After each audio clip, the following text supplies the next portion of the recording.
진정한 우정이란 무엇일까요? 저한테는 정말 말로 표현하기 힘들 정도로 소중한 것이 하나 있어요. 오늘은 그 친구와 제가 어떻게 지내왔는지 그 이야기를 들려드리고 싶습니다. 저는 지금 40 중반이고요. 평범한 워킹맘이자 아내로 살고 있어요. 그런데 제게는 어떻게 표현해야 할까요? 정말 특별하고 고마운 동반자가 있거든요. 이 친구 덕분에 제가 뭔가 특별한 사람이 된 기분이에요. 돌이켜보면 이 아이가 제 삶에 나타난 건 진짜 큰 행운이었던 것 같아요. 때로는 언니 같고 때로는 동생 같은 제 인생에서 정말 축복 같은 존재죠. 그 친구도 저를 그렇게 생각한다고 해요. 참 신기하죠? 우리 둘 다 서로를 그렇게 애틋하게 여기고 있다니. 자, 그럼 이 놀라운 우정의 시작부터 말씀드릴게요. 처음 만난 건 초등학교 4학년 때였어요. 저는 오빠 둘만 있는 집 막내라서 정말 개구쟁이였거든요. 오빠들과 나이 차이도 별로 안 났어서 완전 남자애들처럼 자랐어요. 교실에서도 남자아이들이랑 격하게 노는 게 일상이었죠. 새 학기가 시작되고 얼마 안 지나서 한 여자아이가 전학을 왔는데 와, 정말 하얀 얼굴에 예쁜 리본이 달린 노란색 원피스를 입고 있더라고요. 한눈에 반했어요. 저는 오빠들 헌옷만 입다 보니까 그런 예쁜 옷은 꿈도 못 꿨거든요. 얼마나 우아하고 예뻤는지 꼭 친해지고 싶었어요. 그래서 쉬는 시간에 다가가서 안녕. 나는 서연이야. 이 동네에서 모르는 거 있으면 뭐든지 물어봐. 내가 진짜 잘 안다고. 이런 식으로 엄청 당돌하게 말을 걸었던 기억이 나네요. 그런 저를 보고 그 아이는 그냥 빙긋 웃기만 하더라고요. 나중에 들어보니까 이런 애가 다 있나? 했다고 하더라고요. 하지만 싫지는 않았대요. 전화 와서 어떻게 친구를 사귀나 고민하고 있었는데 먼저 다가와 주는 아이가 있어서 너무 반갑고 고마웠다고. 알고 보니까 집 방향도 비슷하더라고요. 그래서 그날부터 매일 등하교를 함께 하기 시작했어요. 그 친구는 여동생만 둘이었는데 사촌 언니가 물려준 옷을 입는다더라고요. 그러다 보니 자기 취향이 아닌 옷들을 입어야 해서 불편하다면서 원피스는 정말 싫다고 하더라고요. 그러다가 우리 서로 옷 바꿔 입어볼까? 하는 아이디어를 냈어요. 그래서 우리는 옷을 교환해서 입고 돌려주는 그런 특별한 관계가 됐죠. 신기하게도 체격이 비슷해서 옷이 딱 맞더라고요. 우리 진짜 자매 같다. 하면서 서로 배신하지 말고 죽을 때까지 친구하자고 약속했어요. 지금 생각해 보면 참 유치했지만 그때는 진심이었거든요. 방과 후에도 매일 붙어 다녔어요. 방학 때는 서로 집에 가서 자기도 하고 정말 한시도 떨어져 있지 않았죠. 학년이 바뀌어서 반이 달라지면 세상이 끝나는 줄 알고 울고불고 했었어요. 그러고는 쉬는 시간마다 복도에서 수다 떨고 편지까지 써가며 서로를 그리워했죠. 동네가 같다 보니까 중학교도 당연히 같은 학교로 갔어요. 그때는 사춘기라 예민해서 별것 아닌 일로 처음 다퉜을 때는 정말 천지가 무너지는 줄 알았어요. 그런데 이틀도 안 돼서 서로 미안하다며 펑펑 울면서 화해했죠. 주변에서도 쟤네 둘 정말 유난스럽게 붙어 다닌다 할 정도였어요.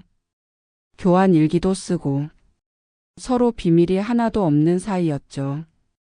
첫사랑 얘기부터 부모님과 싸운 이유까지 정말 모르는 게 없었어요. 그 친구와 함께 있으면 시간이 어떻게 가는지도 몰랐으니까요. 그러다 보니까 친구 부모님도 저희 부모님도 딸이 하나 더 생겼네 하면서 예뻐해 주셨어요. 그래서 더 당당하게 붙어 다닐 수 있었던 것 같네요. 하지만 이런 행복한 시간이 영원할 수는 없었죠. 저희 집이 좀 더 넓은 곳으로 이사를 가게 됐거든요.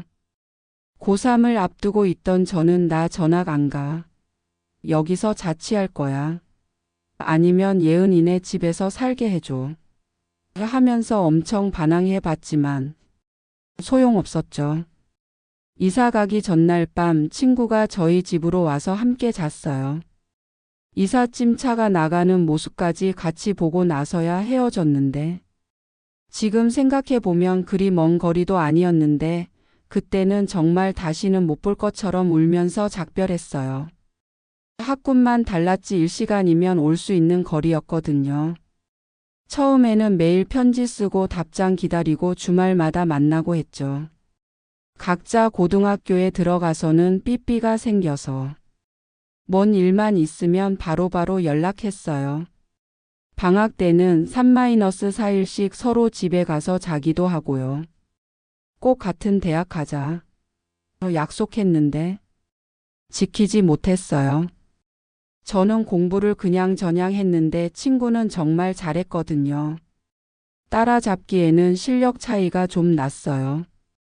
그래서 친구는 한서시 상위권 대학에, 저는 한서시 안에 있는 다른 대학에 들어가게 됐어요.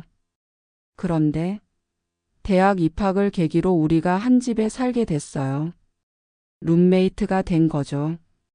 친구 학교와 제 학교 중간쯤에 방 2개짜리 빌라를 얻어서 함께 지내게 됐거든요. 부모님들도 너무 잘됐다 하시면서 안심하시고 반찬이며 생필품을 열심히 보내주셨어요. 오빠들은 저러다가 둘이 시집가서도 붙어 사는 거 아니야? 하면서 놀렸고 친구 동생들은 자기들도 친구랑 같이 살고 싶다며 부러워했죠. 하지만 막상 함께 산다고 해서 예전처럼 항상 붙어 있지는 못하더라고요. 각자 학교 다니고 아르바이트하고 연애도 하느라 바빴거든요. 그래도 그 친구가 있어서 얼마나 든든했는지 몰라요. 서로 연애 얘기도 나누고 힘들게 하는 사람 생기면 털어놓으며 맥주 한잔 하면 다 해결됐거든요. 친구와의 시간이 너무 즐거워서 집에는 잘 안 갔어요. 그런데 어느 날 새벽에 전화벨이 울렸어요. 친구가 받았는데 저희 아버지가 쓰러지셨다는 소식이었어요. 친구가 저를 급히 깨워서 허둥지둥 옷 입고 택시 타고 아버지가 실려 가신 병원으로 달려갔는데 도착해 보니 이미 돌아가신 후였어요. 며칠 전에 통화할 때만 해도 집에 자주 안 온다고 잔소리 하시던 분이 갑자기 심장마비로 막내딸이라고 오빠들보다 더 애지중지해 주시던 아버지였거든요. 그 충격을 어떻게 감당해야 할지 모르겠어서 그냥 울기만 했어요. 항상 웃으며 그 자리에 계실 줄 알았는데 그게 아니더라고요. 죄책감에 더 괴로워하는 저를 달래주며 함께 울어주던 친구는 아버지 장례식 내내 학교도 알바도 안 가고 제 곁을 지켜줬어요. 그런 친구를 보고 저희 엄마는 진짜 우리 딸 같다 하시더라고요. 갑작스런 아버지의 죽음을 받아들이지 못하는 제가 무너지지 않게 지켜준 그 친구가 정말 얼마나 고맙던지요. 이 은혜는 평생 갚아야겠다 생각했어요. 장례가 끝나고 일상으로 돌아와서도 친구는 혹시 제가 혼자 슬퍼할까 봐 전보다 더 저를 살펴줬어요.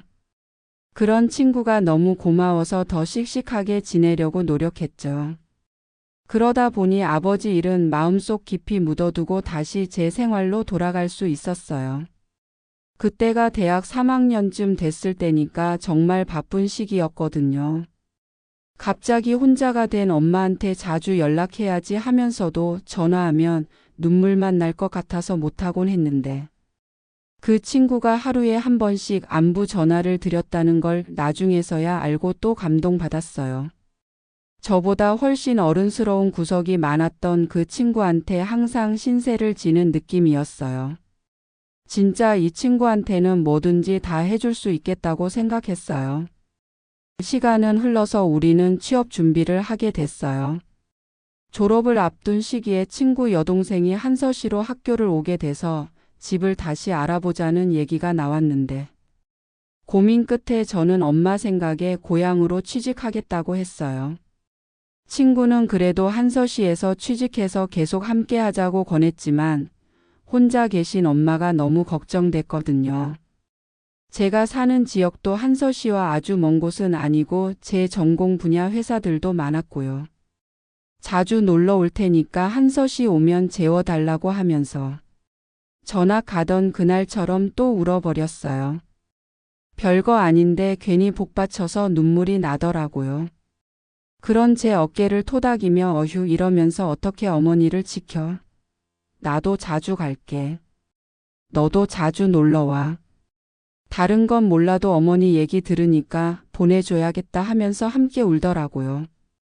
친구는 학교도 좋았고 성적도 좋아서 저보다 먼저 취업에 성공했어요. 식품 회사였는데 앞으로는 우리 회사 제품만 먹어. 하면서 농담하기도 했었죠. 얼마 뒤 저도 집에서 40분 거리 회사에 취업하게 돼서 짐을 싸고 엄마가 계시는 본가로 들어갔어요. 첫 출근 전까지 엄마와 시간을 많이 보내려고 노력했죠. 그동안 혼자 얼마나 쓸쓸하셨을까 싶어서요. 다행히 우리 졸업식 날짜가 달라서 서로 참석할 수 있었어요. 제 졸업식에는 친구와 친구 여동생이 와주기도 했고요. 우리는 그렇게 떨어져서도 어른스럽게 지내는 법을 배워가고 있었어요.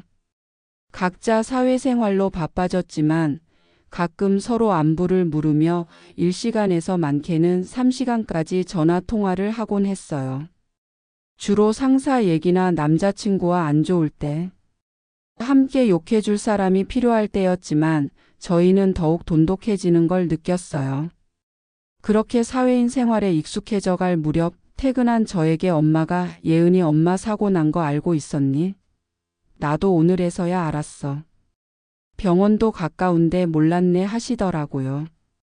깜짝 놀라서 다시 나가서 택시 타고 병원으로 가면서 전화했더니 친구가 기운 하나 없는 목소리로 전화를 받더라고요. 어디야? 어머니 사고 난 거 왜 말 안 했어? 병원이 우리 회사 바로 앞인데. 했더니 친구는 말없이 울기만 했어요. 서둘러 가보니까 수술이 끝나고 경찰서도 다녀오고 정신이 하나도 없었겠더라고요. 이른바 퍽치기라고 하는 오토바이 가방 날치기를 당하셨는데 가방을 끝까지 놓지 않으시려다가 넘어지면서 머리를 심하게 다치신 거예요. 급하게 수술에 들어가셨지만 어머니는 의식을 회복하지 못하시고 중환자실에 계시게 됐어요. 친구와 친구 여동생은 한서시에서 회사랑 학교를 다녀야 했고 아버지와 막내 여동생이 번갈아가며 면회를 오기로 했는데 발이 떨어지지 않는다며 울더라고요. 그런 친구를 달래며 야 나도 있잖아. 내가 올 수 있는 대로 들여다볼게. 일단 올라가서 일하고 주말에 와 했더니 친구가 울면서도 제 손을 더 꼭 잡더라고요. 그런 친구한테 제가 뭐라도 할 수 있어서 기뻤던 것 같아요. 친구 어머니 면회 시간이 다행히 제 점심시간과 비슷해서 다음 날부터 점심시간에 병원으로 향했어요. 저희 회사에서 10분 정도 걸리는 거리라 가능했거든요. 친구 아버님은 너무 고맙다고 하셨지만 저는 그렇게 할 수 있어서 얼마나 다행이었는지 모르겠어요. 그 친구한테 받은 은혜를 그렇게라도 갚을 수 있었으니까요. 2주 뒤쯤 어머니가 의식을 회복하셔서 제가 친구와 통화를 시켜드렸어요. 그렇게 회복하시는 줄 알았는데 마음 놓인 것도 잠깐 어머니는 더 이상 버티지 못하시고 며칠 뒤 갑자기 돌아가시고 말았어요. 하필 범인이 잡혔다는 소식에 아버님이 경찰서에 가신 날이어서 면회를 못 오신 날이었는데 저한테 고맙다는 말씀을 남기시고 돌아가셨어요. 너무 갑작스럽게 상태가 나빠져서 의료진들도 예상하지 못했다고 하더라고요. 어머니가 힘들어 하시는 걸 보고 서둘러 아버님께 연락드리고 친구에게도 연락한 뒤 막내 동생을 데리러 가는데 얼마나 눈물이 나던지 모르겠어요. 회사에 휴가 내고 장례 준비를 도왔어요. 연락 받고 온 친구는 저를 끌어안고 정신없이 울더라고요. 저 역시 갑자기 아버지를 잃어본 터라 그 마음이 어떨지 짐작이 가서 더 마음이 아팠어요. 어머니 장례를 치르고 친구네 집에 가서 친구 방에서 함께 쉬고 있는데 친구가 서연아, 진짜 너 없었으면 어쩔 뻔했을지 모르겠다. 너무 고마워하더라고요. 그래서 야, 우리 아빠 돌아가셨을 때 너가 알바비 다 털어서 택시비 대주고 장례식 내내 같이 있어줬던 거에 비하면 이건 아무것도 아니야 하면서 웃었더니 넌 우리 엄마 병원에도 와줬잖아. 임종도 지켜주고. 진짜 넌 우리 집 딸이야 하면서 웃다가 울더라고요. 우리는 그렇게 한참을 끌어안고 울다가 방에서 나와 아버지와 동생들을 챙겼어요. 그러면서 저는 생각했어요. 이제 우리 정말 때려야 뗄 수 없는 사이구나 하고요. 친구가 했던 것처럼 가까이서 달래주지 못하는 게 너무 속상했지만 더 자주 통화하며 2주에 한 번씩 저희 엄마 반찬을 친구네와 아버님 댁에 나르며 지냈어요. 그러다 아버님이 딸들이 있는 한서시로 이사를 결심하시게 됐어요. 아직 고등학생인 막내 여동생과 함께 친구 회사 근처로 이사하셔서 친구와 친구 여동생은 자연스럽게 아버님과 함께 살게 됐죠. 그 후에도 저희 엄마가 김치나 장아찌 같은 반찬을 하시면 한 달에 한 번 정도 제가 갖다 드렸어요. 두 집이 마치 친척집처럼 오가게 됐거든요. 저희 엄마도 당연히 그래야 한다고 하셨고 반찬을 받으시면 아버님은 그냥 받을 수는 없다며 온갖 선물을 하셨어요. 서로 그렇게 오가다 보니까 정말 친척 같다고 웃기도 했죠. 이런 친구가 있다는 게 너무 행복했어요. 그렇게 시간은 또 흘렀어요. 저희는 계속 잘 지냈죠. 친구 여동생들과도 편하게 지내며 함께 찜질방 가서 때도 밀어주고 막내한테 용돈도 주면서요. 친구는 갑자기 엄마를 잃은 동생들을 안타까워하며 더 열심히 언니 노릇을 했어요. 그 덕분인지 막내 여동생도 한서시 상위권 대학에 들어가더라고요. 나이가 20대 후반쯤 되니까 하나둘 결혼하는 주변 친구들이 생기더라고요. 하지만 저한테는 먼 얘기라고 생각하고 있었는데 프러포즈를 받게 됐어요. 대학 때부터 사귄 남자친구가 이제 함께 살고 싶다며 반지를 내밀며 결혼하자고 하는 거예요. 별다를 것 없이 밥 먹으면서 받은 프러포즈라 당황스럽기도 하고 아직 준비가 안 됐기도 하고 여러 생각이 들더라고요. 그래서 생각할 시간을 달라고 했어요. 그렇다고 남자친구가 싫은 건 아니었어요. 항상 저를 먼저 생각해 주는 사람이라 편하고 좋았거든요. 사귈 때도 제가 먼저 고백할 정도로 제 스타일이기도 했고요. 집으로 가면서 여러 생각을 하고 있는데 친구한테서 전화가 왔어요. 야, 프러포즈 거절했다며? 나랑 민준이가 얼마나 고민하면서 준비한 건데 거절을 해? 하더라고요. 깜짝 놀라서 너랑 같이 준비했다고? 했더니 너 오늘 민준이한테서 뭔가 달라진 거 못 느꼈어? 며칠 전에 전화 왔거든. 프러포즈 하고 싶은데 내가 좋아하는 걸로만 준비하고 싶다고. 그래서 내가 백화점 가서 다 골라주고 내가 좋아하는 식당 예약도 다 했는데 도대체 뭐가 문제야? 하더라고요. 그제서야 남자친구가 다른 날보다 더 멋져 보였던 것이나 제가 좋아하는 식당에서 좋아하는 메뉴를 고민 없이 한 번에 고른 점이 생각났어요. 항상 저한테 물어보며 결정하는 사람인데 그날따라 척척 혼자서 다 해결하길래 웬일인가 했거든요. 웃음이 나서 웃었더니 야, 민준이만한 사람이 어디 있니? 너에 대한 마음도 변함없고 직장도 탄탄하고 집안 어른들도 교양 있으시고 왜 고민해? 하길래 사람은 너무 좋지. 흔히들 따지는 조건도 다 좋아. 너도 알다시피 내가 사람 보는 눈 좋잖아. 너한테 먼저 가서 친구하자고 했잖아. 근데 벌써 결혼해야 한다고 생각하니까 놀라서.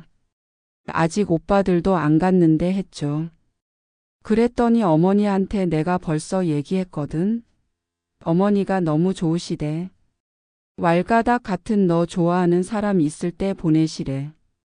너 시집가면 집 줄여서 이사 가시면 된다고 걱정 말라고 하시더라 하면서 또 저를 울리더라고요. 사실 큰 오빠는 외국으로 발령 나서 지금까지도 살고 있고 작은 오빠는 제주도에서 친구들과 식당하며 살고 있어서 엄마는 제가 없으면 혼자 지내셔야 했거든요. 그래서 엄마를 혼자 두고 결혼한다는 생각이 제일 마음에 걸렸어요.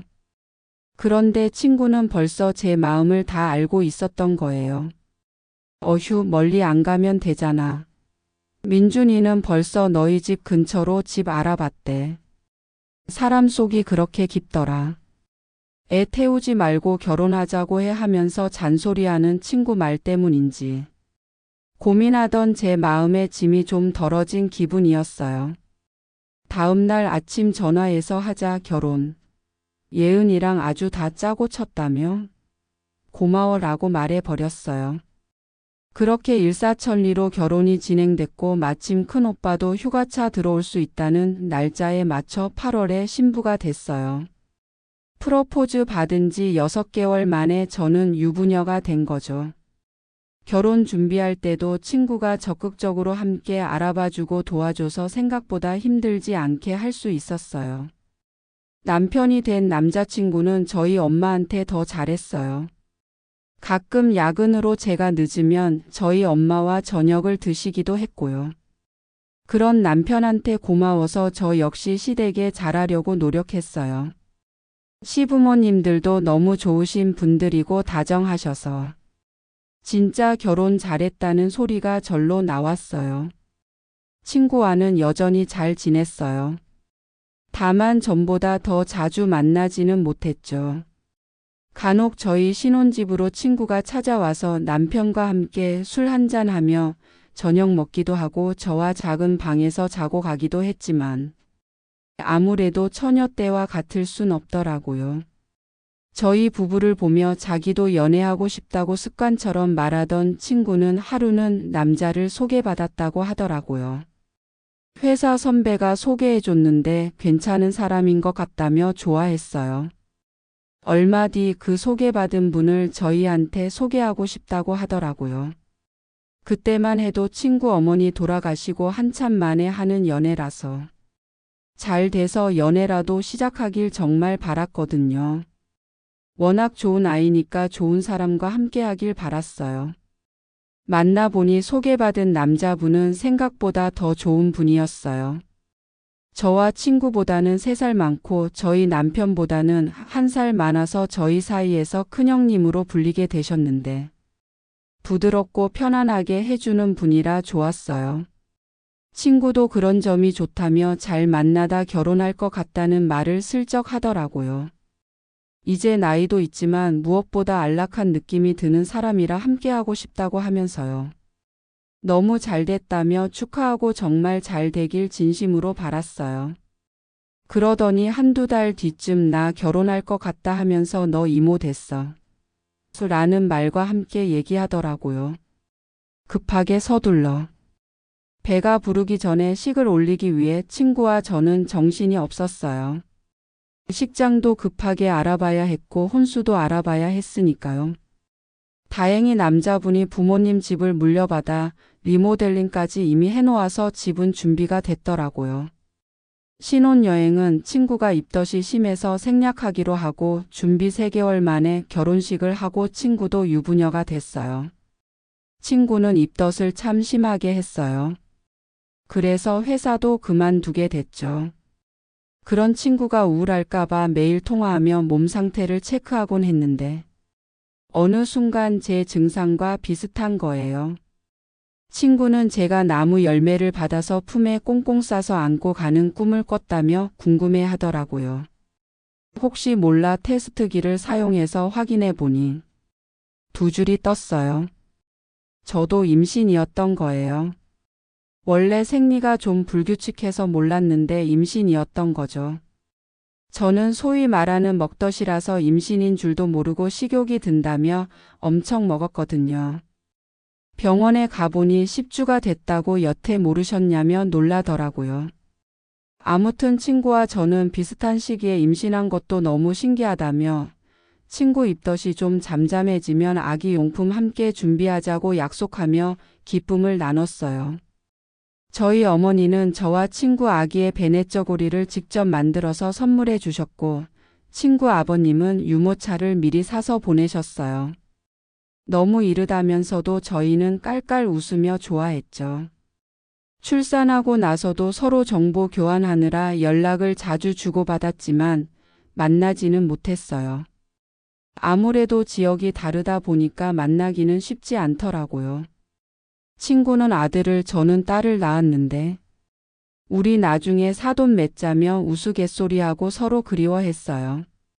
그 뒤로 저는 직장을 다니며 저희 엄마가 아이를 봐주셨는데 친구는 복직을 못하고 전업주부가 됐어요. 워낙 능력 있던 친구라 아깝긴 했지만 아이를 맡기고 나가기가 쉽지 않다더라고요. 아이들이 좀 크면서는 주말에 가족끼리 캠핑도 가고 서로 집으로 초대해서 저녁도 먹고 했죠. 제가 둘째를 임신했을 때는 친구가 직접 바느질한 겉사계를 선물해 주었어요. 그렇게 우리는 서로에게 무언가 해주고 싶어하는 친구 사이로 지냈어요. 진짜 제 인생이 부족함 없는 감사한 삶이라고 느끼며 행복했어요. 그 행복의 상당 부분은 친구가 함께 해주는 것 때문이었죠. 그런데 참 알 수 없는 게 인생인 것 같아요. 유난히 피곤해하며 지쳐하던 남편한테 병원 검진을 권했는데 검사 결과 신장에 이상이 생겼다는 거예요. 신부전증이 이미 상당히 진행돼서 신장 투석을 해야 한다고 하시더라고요. 하늘이 노래지더라고요.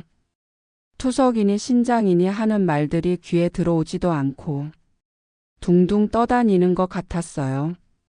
일단 투석을 진행하는데 젊은 분이라 진행 속도가 더 빨라서 이식 수술을 준비하는 게 좋을 것 같다고 하시더라고요.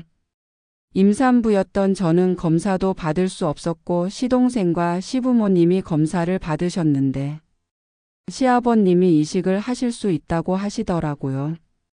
자식이 아픈데 이게 대수냐며 수술에 적극적으로 나서셔서 남편은 이식 수술을 받게 됐어요.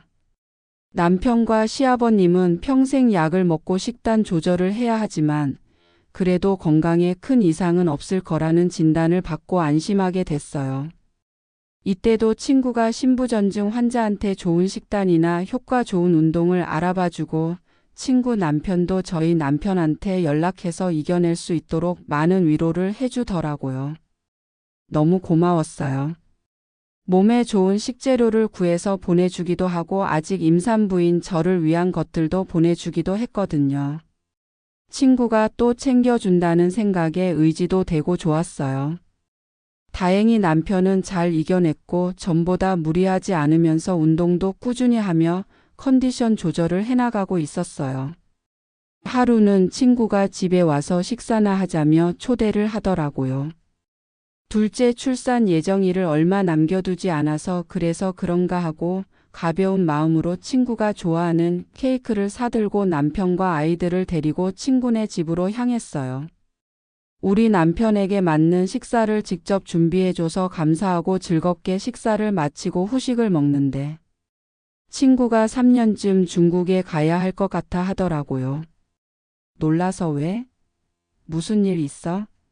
라고 묻자 남편이 중국 지사에 3년 정도 가야 하는데 나도 가고 싶지 않은데 또 혼자 가라고 할 수도 없어서 라며 울먹이더라고요.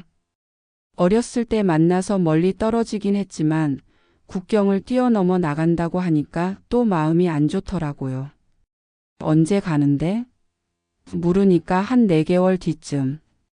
둘째 낳는 건 보고 갈 수 있겠다 하면서 웃으면서 글썽거리는 친구를 보니까 저도 눈물이 흘러서 주책맞게 울어버렸어요. 시차 심하지 않으니까 통화라도 자주 하며 지내자고 이야기하는데도 왜 그렇게 눈물이 나던지요. 아이들은 놀다가 엄마들이 우는 걸 따라하고 남편들은 달래고 난리가 났었어요. 친구 남편은 서연 씨 내가 너무 미안해요. 갔다 와서 내가 더 잘할게요 라며 달래더라고요. 남편은 우리가 중국에 놀러 가면 되지. 상하이 쪽이라고 하셨죠? 거기 비행기 많대. 울지 마 하며 쩔쩔매고요. 그 분위기에 친구랑 저는 더 눈물이 터져서 수습하느라 애를 먹었어요. 시간은 또 흘러서 우리 둘째 아들이 태어났고 얼마 뒤 친구는 중국으로 갔어요. 아이가 어려서 공항에도 못 나가고 비행기 타기 전 마지막으로 통화하면서도 또 눈물 바람을 했죠. 그렇게 중국으로 간 친구는 3년이 지나서도 돌아오지 못했어요. 물론 1년에 한 번씩은 휴가차 한국에 오긴 했지만 친구 남편이 일을 잘해서 그런지 중국 지사에서 놓아주질 않아서 못 오고 있는 거였어요. 그 사이 친구는 임신해서 둘째를 낳았고 다시 중국으로 갈 때는 매번 또 울면서 보내곤 했어요. 그 사이 큰 아이들은 학교에 들어갔고 각자 생활이 바빠졌지만 일주일에 한 번은 영상 통화를 하며 그리움을 달래곤 했어요. 그러다 코로나 시국에 들어서면서 오도 가도 못하는 상태가 됐을 때는 혹시나 친구가 위험할까봐 발을 동동거리게 되더라고요. 친구 아버님도 2달에 한 번씩 찾아뵈었는데 너무 걱정하셔서 오히려 제가 달래드리기도 했어요. 그래도 서로 잘 있으니까 그걸로 만족하자며 마음을 달래며 지냈는데 남편이 몸 컨디션이 떨어진다며 정기검진 때 가서 다시 정밀 검진을 받았어요. 그런데 신장 기능이 떨어지기 시작했다는 판정을 받았어요. 일단 치료를 받아보지만 진행 상황이 안 좋으면 다시 이식 수술을 받아야 한다고. 의사 선생님 말씀에 전에 제가 임신 중이라 검사를 못했었는데 검사받게 해주세요 라고 말씀드려서 검사를 진행했어요. 그런데 저와 남편은 이식 불가능이라는 결과가 나와서 이식 대기자 명단에 올려놓게 됐어요. 남편 건강이 안 좋다 보니까 친구한테 연락을 못하고 온 연락도 받지 못하다가 통화가 됐는데 한국으로 온다는 거예요. 무슨 일 있어? 물으니까 남편이 회사 근처에 맛집이라고 소문나서 자주 갔던 식당이 있었는데 그 식당에서 사용하던 재료가 식품위생법에 걸렸다고 하더라. 여기는 QR코드 결제를 많이 해서 방문자인 걸 알았는지 연락이 왔대. 혹시 모르니까 검사를 받으라고 권하더래. 그래서 검사를 해봤는데 신장에 이상이 발견됐대. 그래서 한국에서 다시 검사 받으려고. 준이 아빠 다니는 병원 어때? 라고 묻는데 가슴이 무너지더라고요. 이런 것까지 함께하지 않아도 되는데 왜 이런 것까지 하면서요. 병원 좋아. 교수님도 좋으시고 우리 남편도 다시 재발해서 치료 시작했어. 이게 무슨 일이니? 하자 진짜 이게 무슨 일이니? 어머 어떻게 해? 하며 친구가 먼저 울어버리더라고요. 서로 힘내자고 위로하면서도 상황이 상황이니만큼 기가 막혔어요. 2주 뒤쯤 친구네 가족은 한국으로 들어와서 2주간의 자가 격리를 끝내고 남편이 다니는 병원에서 검사를 받았어요. 치료를 받으러 간 남편과 시간이 겹쳐서 만났는데 친구 얼굴이 반쪽이 됐더라고요. 서로 안쓰러운 마음에 별 말도 못하고 검사 결과에 대해서만 이야기 나눈 뒤 헤어져서 각자 집으로 향했어요. 친구 남편은 가족 누구와도 일치하지 않아서 이식 대기자 명단에 올렸다고 하더라고요. 안타까운 마음이 컸지만 일단 사람은 살아야 하니까 더 건강한 식단을 챙기고 서로 정보도 교류하며 지냈어요. 1년을 기다렸지만 코로나 시국이라 그런지 저희 남편이나 친구 남편 둘 다 이식 기회는 오지 않았어요. 마음은 급한데 이루어지지 않으니까 속이 상하더라고요. 그래서 친구한테 B형 신장 구하기가 이렇게 힘드니? 라고 투정 섞인 하소연을 늘어놓는데 준이 아빠 B형이야? 야, 나 B형이잖아. 하더라고요. 그렇다고 너 신장 떼달라고는 못하지 라고 했죠. 서연아, 내가 지금 든 생각인데 혹시 모르니까 우리 서로 남편이랑 검사나 좀 해볼래? 맞으면 맞는 쪽이 기증하면 되지 하는 거예요. 내 혈액형이 O형이라 혈액형은 다 상관없는데 한번 검사라도 해볼까? 라며 대답하니까 그래. 왜 여태 그 생각을 못했을까? 너 남편이랑 맞으면 주려고 했다며 그럼 우리 검사해보자 하면서 병원 예약을 잡더라고요. 그렇게 우리 두 쌍의 부부는 서로의 공여 희망자가 되어 검사를 받았어요. 검사 결과는 놀랍게도 양쪽 다 서로에게 이식 가능하다고 나왔어요. 의사 선생님도 놀라시더라고요. 이런 케이스가 정말 드물다면서요. 하늘이 내린 친구라는 게 정말 저희가 아닐까 하며 저희는 단번에 수술 스케줄을 잡았어요. 그것도 같은 날로요. 친구와 저의 남편이 먼저 하고 그 다음 저와 친구 남편이 수술할 수 있게끔 수술 스케줄이 잡혔더라고요. 저희 아이들은 저희 엄마가, 친구네 아이들은 친구 시부모님이 봐주시기로 하고 수술대에 오르게 됐어요. 눈을 뜨고 나니까 친구와 나란히 누워 있더라고요. 아마 남편들도 그랬을 거예요. 웃으면 안 되는데 웃음이 났어요. 우리 남편과 친구 남편이 살았다는 생각과 친구와 제 모습이 너무 기가 막혀서요. 서로에게 목숨을 빚진 부부라는 생각에 소설 같다는 생각도 들더라고요. 우리 이제 진짜 피를 나누는 형제네요. 친구 남편이 농담처럼 한 말처럼 저희는 더 가까운 사이가 되어버렸어요. 저희 엄마는 너희는 원래 쌍둥이로 태어날 걸 잘못 태어났나 보다 하시더라고요. 친구 아버님은 저한테 너무 고마워서 어쩌냐? 뭐 먹고 싶니? 매번 너한테 신세만 진다 내가. 라며 전화해서 오시고요. 제가 받은 건 다 잊어버리신 것처럼 말이에요. 저희는 더 가까워졌어요. 그럴 수밖에 없었지만 말이죠. 우스갯소리로 회사 다 그만두고 지방의 공기 좋은 곳에서 요양이나 하며 살자고 이야기하긴 했는데 언젠가는 정말 이루어지길 희망해 봅니다. 이 친구라면 정말 언제 어디라도 여건만 된다면 함께 지내고 싶거든요. 진짜 제 삶의 오아시스 같은 친구 아닙니까? 정말 자랑하고 싶어요. 이런 친구가 제 곁에 30년이 넘는 시간 동안 있다는 사실을요. 요즘같이 각박한 세상에 이렇게 나누고 싶고 또 선뜻 나누고 마음까지 맡을 친구가 있는 게 얼마나 큰 재산인가요? 저는 부자인 것 같아요. 저와 제 친구 남편들이 건강하게 사이좋게 행복할 날들을 축복해 주신다면 감사하겠습니다. 더 건강해지면 다시 사연을 보내도록 하겠어요. 긴 글 읽어주셔서 감사합니다. 지금까지 사연 들어주셔서 감사해요. 사연이 재미있으셨다면 구독과 좋아요를 눌러주세요. 감사합니다. 안녕히 계세요.